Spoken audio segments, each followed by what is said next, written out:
Halo, assalamualaikum warahmatullahi wabarakatuh. Balik lagi di channel Motor Supra Koperasi cuy. Kita skip dulu bahas motor VR Legend ini ya. Kita bahas dulu tentang motor VR Q1 yang kita lagi kerjain ini ya. Proses restorasi motor VR dari customer ya. Jadi ada pesanan satu buah VR yang dimana orangnya itu minta sekalian dibenerin gitu loh.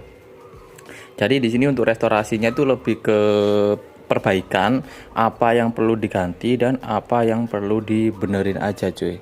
Jadi bukan bener-bener semua diganti baru itu enggak, cuman kita bongkar semua total, kita cek apa aja part yang diganti dan apa aja part yang perlu kita restorasi. Cuman enggak semua ya. Kalau misalnya semua nanti budgetnya terlalu tinggi cuy. Jadi kita ganti-ganti atau kita restorasi beberapa part yang benar-benar sangat fatal yang biasanya sering terjadi di motor VR Q1 ini. Yuk langsung kita simak bareng-bareng apa aja sih dan part apa aja sih yang diganti di motor VR Q1 saat restorasi. Kita pertama-tama kita bahas dulu apa aja yang saya lakukan saat restorasi motor VR Q1 yang selalu saya lakukan. Jadi ada beberapa proses yang wajib saya lakukan saat restorasi motor VR Q1. Yang pertama, di sini untuk skok depan. Skok depan mau bocor, mau nggak bocor, pasti selalu saya restorasi dan saya ribon ulang. Karena untuk skok bawaan VR Q1 itu nggak enak ribonnya, terlalu jeduk dan kurang nyaman dikendarain. Dan untuk seal, ya ini 100% saya ganti baru cuy. Walaupun ini nggak bocor ya, kalian bisa cek di sini nggak bocor dan kalian bisa lihat di bagian atas ini kondisi skoknya masihnya kayaknya masih baru gitu loh. Jadi belum lama dipakai, cuma di bagian bawah sini ini agak ngembes. Nah ini biasanya karena bagian baut bawahnya ini kan ada baut L ya, itu kurang kencang dan itu rata-rata sih skok baru dari bawaan VR itu kebanyakan di bagian baut bawahnya itu kurang kencang, otomatis rembes di bagian bawah.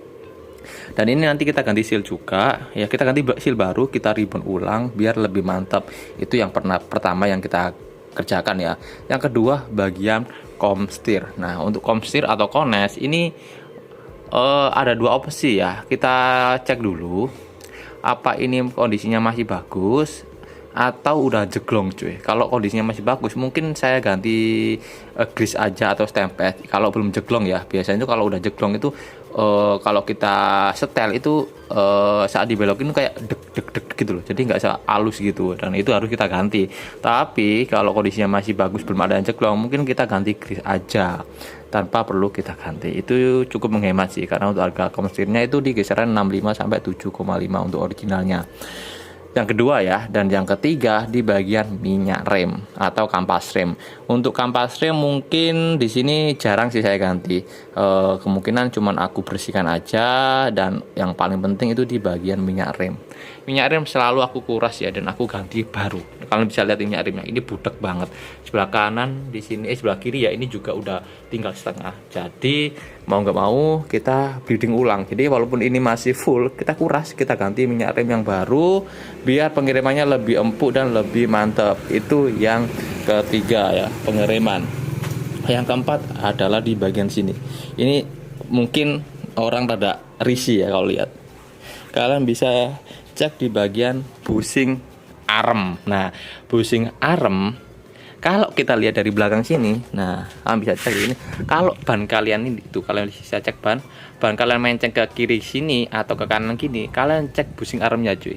Pasti bushing armnya udah longgar atau minta ganti. Nah itu hampir 90% aku ganti semua karena rata-rata bawaan motor VR dari Grab itu udah menceng ya atau minta ganti. Jadi kalau udah kita ganti, nah kalian bisa cek ini lurus banget karena bushing kiri kanannya baru. Dan ini yang kelihatan bengkong ini bagian spakbornya karena ini belum aku baut ya. Nah belum aku baut nih. Nah nanti mau aku fitting biar posisinya pas di tengah gitu, biar enak dilihat. Kalau posisi kayak gini nggak enak cuy karena nggak tengah. Jadi nanti kita fitting biar posisi spakbor belakangnya itu bener-bener berada di tengah ban gitu. Selanjutnya untuk bagian sini. Untuk rem belakang kita bleeding ulang semua ya. Jadi kiri kanan kita bleeding ulang, kampas rem kita bersihkan.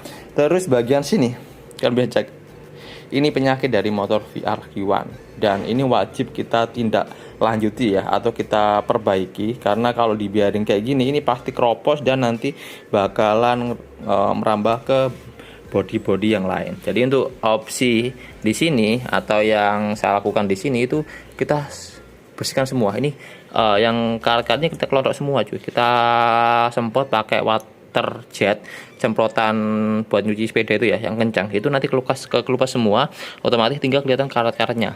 Nah, setelah yang lontok-lontok ini terkelupas, kita cat dengan cat undercoating ya, bukan cat body biasa yang pilok hitam, enggak, kita kasih undercoating dulu.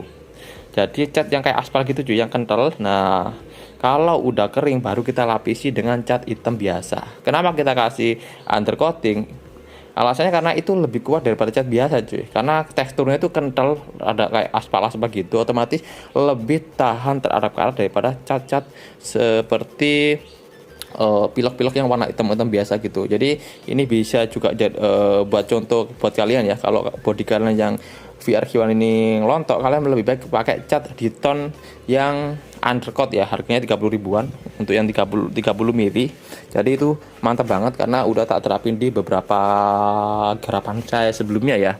Nah, kayak gini. Ini nanti kita kelupasin semua tuh. Tuh ini meraman, jadi bener-bener kita keruk semua sampai di bagian yang nggak ngelontok cuy.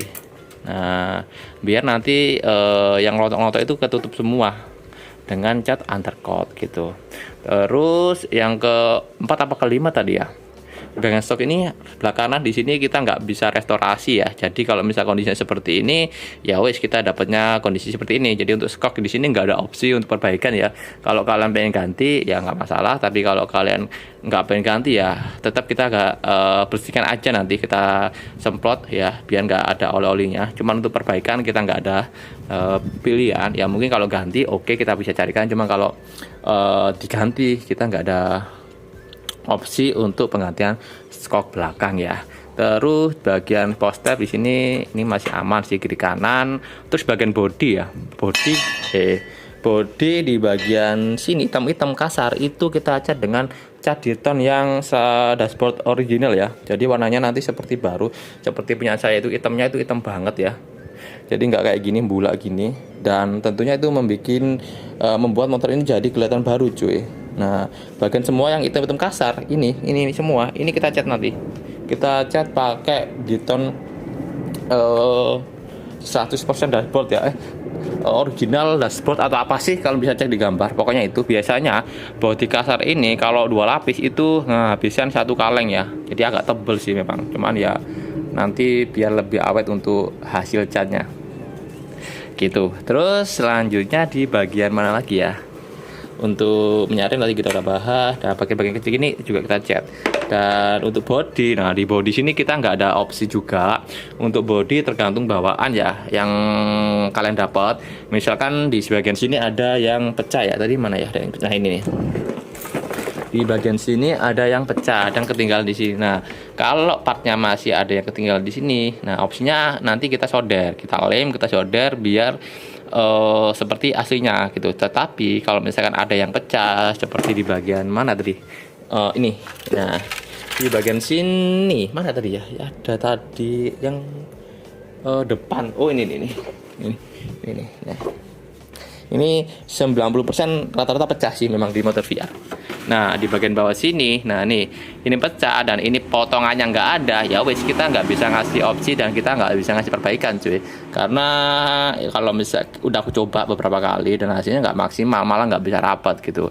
Jadi untuk cara mengakhirinya biar ini rapat dan nggak gerak-gerak ya, di bagian bawah sini ini kalau bisa cek punya saya, ini kita bor, kita kasih baut supaya ini rapat gitu, dan itu benar-benar udah menyelesaikan masalah itu. Jadi nggak masalah kalau di bagian itu, dan biasanya di bagian sini juga pecah. Nah ini pecah kan. Nah di bagian sini ini biasanya ada. Nah ini di bagian sini biasanya ada. Nah ini tadi kayak baut-baut yang hilang. Nah untuk baut-bautnya itu nanti kita kasih semua. Jadi kalau misalkan memang nggak ada yang patah atau masih lengkap semua dan bautnya banyak yang hilang, nanti kita fullin semua gitu. Jadi stokku untuk baut aku ready semua. yang biasanya bautnya tuh ada yang nggak cocok tapi dipasang aja. Contohnya seperti ini.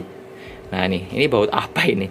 Ini terlalu gede ya cuy. Ini terlalu gede dan ini bisa mengakibatkan bodi di bagian WA2-nya itu patah atau pecah gitu. Makanya ini nggak bisa kepasang dengan sempurna, ini nggak bisa masuk dan ini malah pecah di bagian sininya gitu. Nanti kita ganti dengan baut-baut yang baru supaya lebih kelihatan rapi dan proper ya. Dan untuk pemilik motornya juga udah nggak ada PR lagi, jadi nanti tinggal naikin aja, tinggal gas spontan.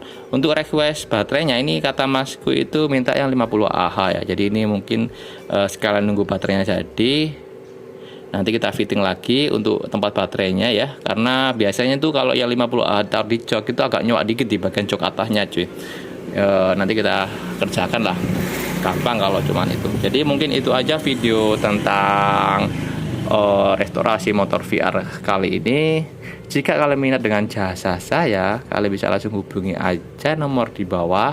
Dan untuk pengerjaannya itu kurang lebih 1-2 minggu ya, tergantung kesulitan yang dialami dan part yang tersedia cuy.